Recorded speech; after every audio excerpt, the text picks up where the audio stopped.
The official opening of the Cooperative's new office was performed by the Secretary of the Newcastle Trades Hall Council, Mr Peter Barrack. Mr Barrack welcomed the move, saying that the trade union movement had a lot to gain from research work, rather than just bunging on a blue when a disagreement with management came up.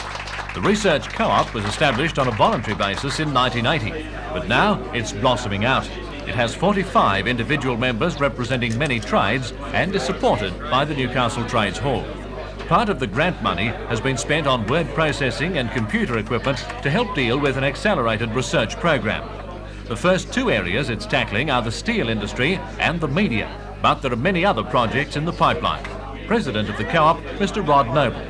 It gives workers that extra push in negotiations that they normally or may not have had before. And particular, I mean, if they're well researched on the particular company they're dealing with, the industry, the more that they know about the industry in which they're working, take for example the steel industry, if they've got a research centre that's able to help them understand that industry a lot better, if they're in negotiations with management, they're able to know a lot more about what they're talking about. Could we say then that centres such as this could lead to a reduction in the number of strikes and more negotiation? Not necessarily, but it could certainly. I think what we're really about is to give the workers as much help as possible in understanding that industry. Therefore, if that helps reduce strikes, in the other way, it actually could also operate the other way. If they know a lot more about an industry, they might get more angry about it.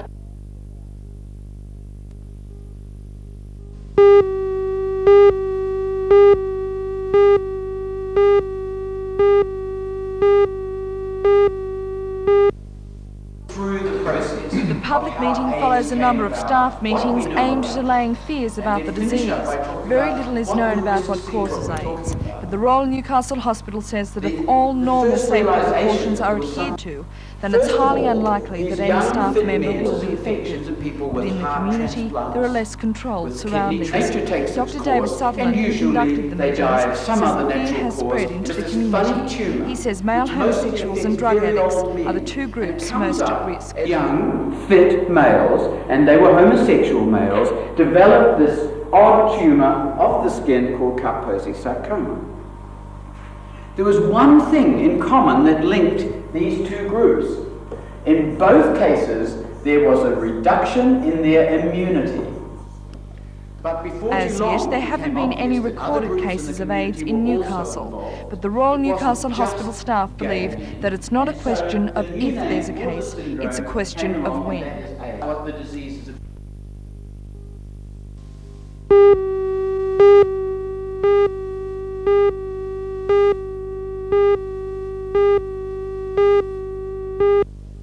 Offenders will step back. Several hundred officers are undergoing basic training in the use of batons, which will be allocated to police cars in Newcastle when police are trained. The officers, both men and women, trained for 8 hours, learning the different techniques. As instructor Dave Stewart explains, the baton is mainly for police defence. We're using an American method called the Lamb method, named after Arthur Lamb, a self-defence instructor with the Boston Police Academy. And he's devised a series of defensive procedures with the long baton that are strictly defensive procedures, and it's very effective for the protection of the officer, and minimum injury is occasioned to any offender that might attack. According to the instructor, police women are taking to the batons with ease. The policemen are being trained, and we've found that they're most effective in the use of the long baton. Constable Karen Sullivan of Mayfield is one policewoman who is showing tremendous skill during practice with her male colleagues. The girls need all the help that they can get, so it's a good method, and I think it should prove really successful. I think we just need to get our confidence with it, that's the only thing. Do you feel confident that you will be able to use the baton if you have to? With a bit of practice, I think it's like everything, just sort of get our confidence with it. And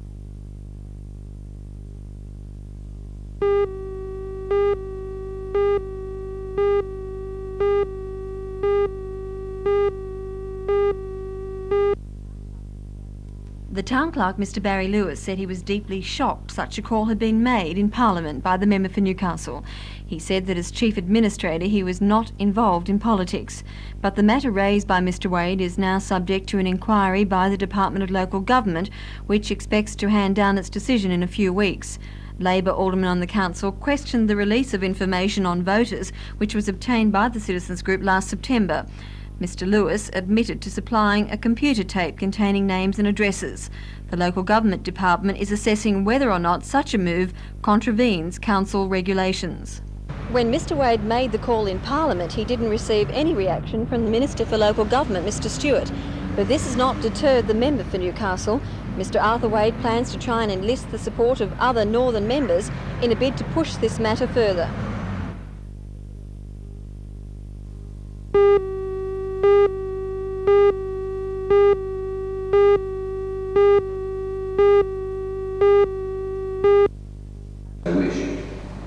Only a handful of people turned out to hear the Liquidator's latest report. Last March, members received a further distribution of 20 cents in the dollar. To date, the total distribution to members has been 70 cents in the dollar. However, last night, the store's liquidator, Mr Errol Chan, said that no further payout was expected until the remaining property in Hunter Street was sold. Mr Chan said that a Sydney company, Vintex, had been given an option to buy the property within the next 2 years. Mr Chan was asked what would happen if the company decided not to go ahead with the purchase. He said he could only hope another buyer could be found. It's envisaged that the store building will be sold for $3.5 million, making sufficient funds available for a further payout, giving members a return of capital of 100 cents in the dollar. Asked about other buyers, Mr Chan also revealed that people representing the Commonwealth Government had made approaches to rent the Hunter Street property, but nothing feasible had come from the talks.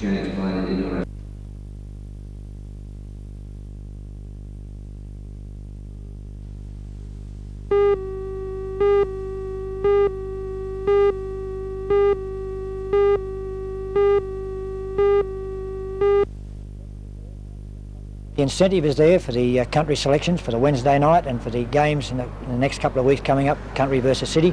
And not only that, the pride of the players and pride of playing for Newcastle is there, and that's the big incentive. Does it make any difference playing at Curry as far as your coaching is concerned, from the carpet-like surface of the Sports Centre to Curry, which is not quite that smooth and certainly not that shape? Well, there's probably no comparison in the playing actual surface between Curry and the Sports Centre. Sports Centre is naturally like a bowling green, beautiful to play on. But then again, the comparison's not there neither with the atmosphere. Curry, the people can practically reach out and touch you.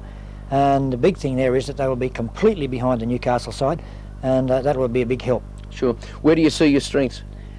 All round, but I suppose probably where we've got to start is in the front row, and that's virtually where we won the game last week. You've made the odd phone call. Where are they strong? Well, they're strong, very strong in the backs, from the two centres and the wing, and also in the full-back position. They're very fast and very quick, and I've been advised to keep it away from their centres. And okay, that's fair enough, but we've got two good centres too. Virtually, our front row again we'll be using to try and soften them up, run the ball. Last week we had Milton Burrows and John Farrow run 50 metres on 3 or 4 occasions each, and we capitalised on those breaks and went on from there. We can only play as well as what the opposition will let us, but from what I gather, that is the point that we can attack on. Anyone goes on Sunday to see Newcastle win the final? My word, big top game.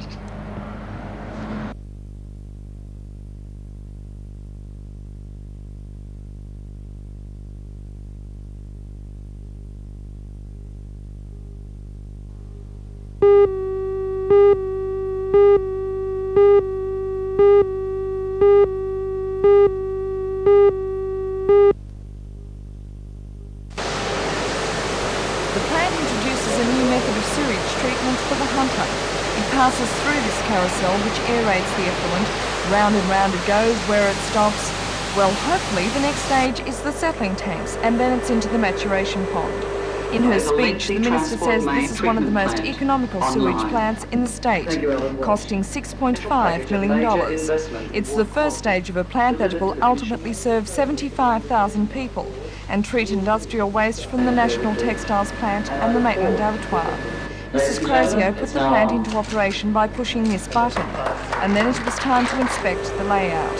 The Minister is firmly committed to upgrading the Burwood Beach plant, and is confident the multi-million-dollar project will begin shortly after she receives recommendations from the Hunter District Water Board later this month. One of the major concerns I've had since I came in as a minister was the Burwood Beach proposal. And looking at, realistically, the proposal was put up, I think, last December to government, would have made that decision then, Burwood Beach never being available for the people to use it. I'm concerned with that. I'm very, very appreciative and proud of the public involvement we've had in that particular proposal. And that is one major initiative I can see our government, particularly through the Hunter Board, bringing into reality, because I expect to get a report within the next 3 weeks on that proposal.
Senator Ryan was the guest speaker at this afternoon's graduation ceremony for the faculties of Architecture, Education, Engineering and Medicine. The Minister spoke at some length on Newcastle University's achievements, praising in particular the Faculty of Medicine for what she described as its innovative approach to the education of doctors. But the main subject of her speech was research.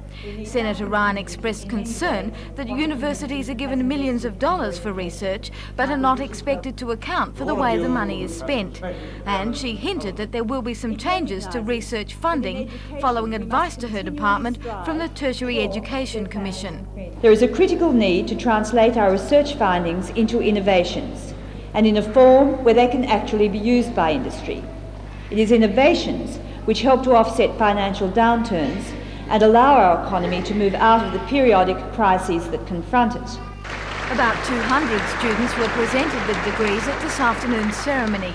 The university's Great Hall was filled to capacity, with parents and friends who watched proudly as each student took the stage. This afternoon's ceremony was the third to be held at the university over the weekend. Students in the faculties of Economics, Commerce and Mathematics were conferred with their degrees on Friday night, and the ceremony for Arts and Science students was held this morning. This year, 3 honorary degrees were conferred to Emeritus Professor Charles Blackburn for his services to the Faculty of Medicine, to Mr. Percy Haslam for his work for Aborigines, and to Emeritus Professor Shaw for his achievements in the field of history.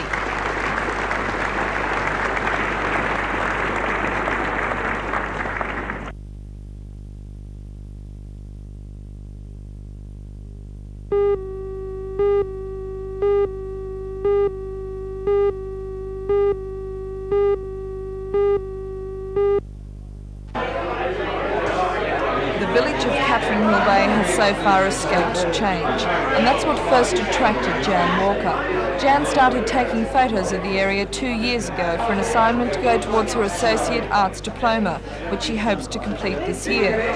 But there's been such a lot of interest in the prints that she decided to display them in one of her favourite photographic subjects, the Wallara Hotel.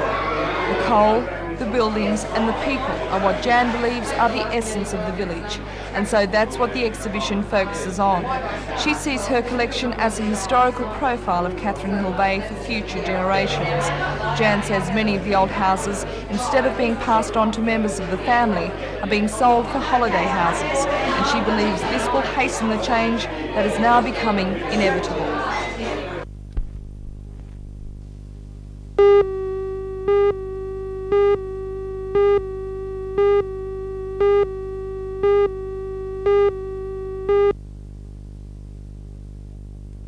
Good morning everyone and welcome once again. A couple of weeks ago I was in Nowra giving a talk on money management, and I was very delighted to be asked a question by a very charming young lady with regard to a prospective real estate purchase by her boyfriend and herself. And I asked, and in fact I was reminded of an episode that I ran into about 4 or 5 years ago, a similar episode, when a young lady that I knew at a certain television station was about to buy her first piece of real estate, again with her boyfriend. And the question I asked was, how much money are you putting in, e.g. the young lady, and how much money is your boyfriend putting in? Well, I'll go back to the original illustration because I can remember the details. In that first case, the lady concerned was putting in 13/16 of the total sum involved, and the boyfriend was putting in 3/16. Now the point I make is this: it was their intention at the time to invest in joint names.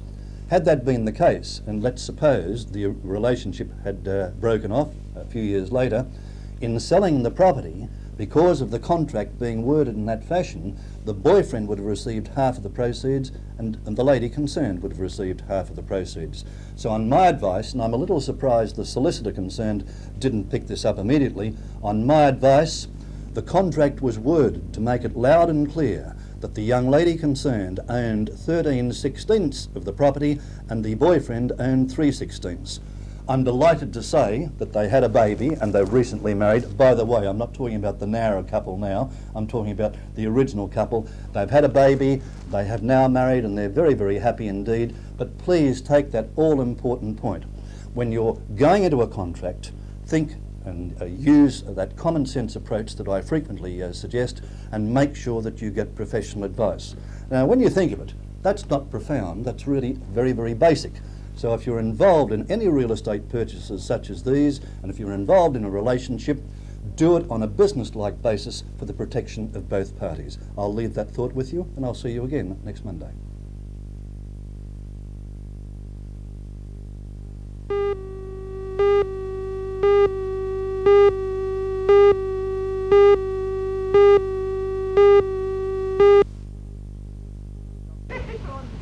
Just after 6 o'clock this morning, Tony Constable was driving his T-Line International semi-trailer along Freeman's Drive, Currambong.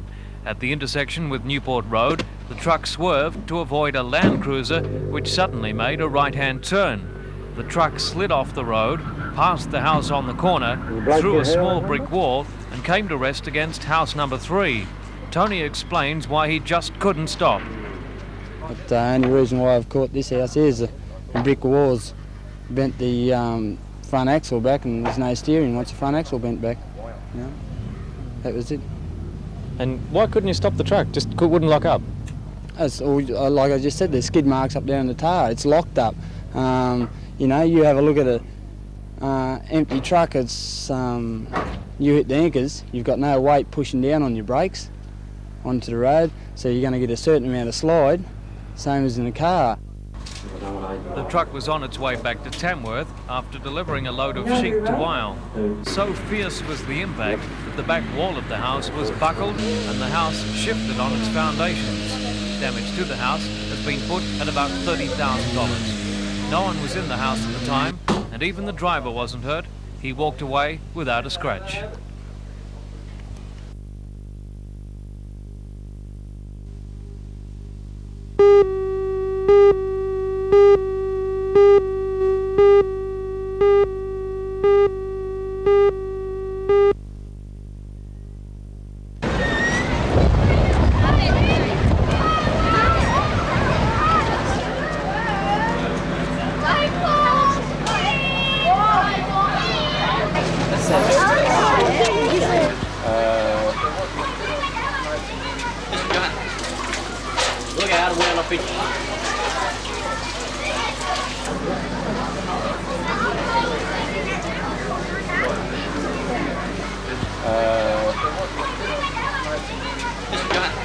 The